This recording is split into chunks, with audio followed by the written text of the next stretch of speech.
গরমের সময়ে সবচেয়ে জনপ্রিয় ফলের মধ্যে একটি হলো তরমুজ। এর রসালো এবং মিষ্টি স্বাদ সবারই পছন্দের।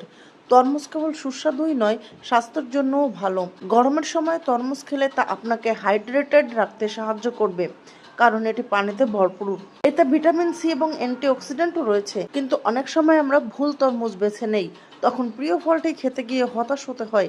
তবে কিছু উপায় আছে যেগুলো আপনাকে ভালো তরমুজ চিনতে সাহায্য করতে পারে। ওজন পরীক্ষা করুন। তরমুজ কিনতে গেলে সবার আগে সেটি হাতে তুলে নিন এবং ওজন পরীক্ষা করে দেখুন। ভালো তরমুজ ভারী মনে হবে, এর অর্থ এটি পানিতে পূর্ণ এবং সম্ভবত মিষ্টি। যদি সেটি খুব হালকা মনে হয়, তবে তা নরম এবং শুষ্ক হয়ে যেতে পারে। শব্দ পরীক্ষা করুন। একটি দ্রুত শব্দ পরীক্ষা আছে যা আপনি চেষ্টা করতে পারেন। তরমুজটি হাতে নিয়ে টোকা দিন। যদি গভীর ফাঁপা শব্দ শুনতে পান, তাহলে বোঝা যাচ্ছে যে ফলটি পাকা এবং মিষ্টি। এটি কাটা ছাড়াই সেরা তরমুজটি বেছে নেওয়ার একটি সহজ উপায়। খোসাটি সঠিকভাবে দেখুন। বাইরের খোসা ভিতরে কি আছে তা সম্পর্কে অনেক কিছুই বলে দেয়।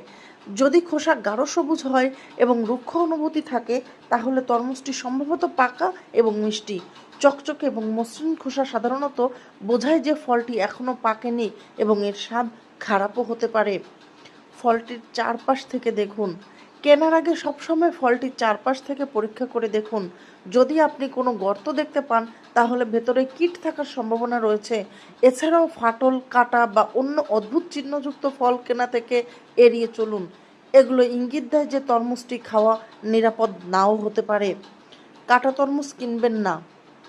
তরমুজ বিভিন্ন আকারের হয়, তবে গোলাকার তরমুজগুলো সাধারণত লম্বা বা ডিম্বাকৃতির তরমুজের চেয়ে বেশি মিষ্টি হয়। তবে আগে থেকে কাটা তরমুজের টুকরো দেখতে যতই লোভনীয় হোক না কেন, তা না কেনার চেষ্টা করুন। কাটা ফল দ্রুত পচে যেতে পারে এবং ক্ষতিকর ব্যাকটেরিয়াও বহন করতে পারে।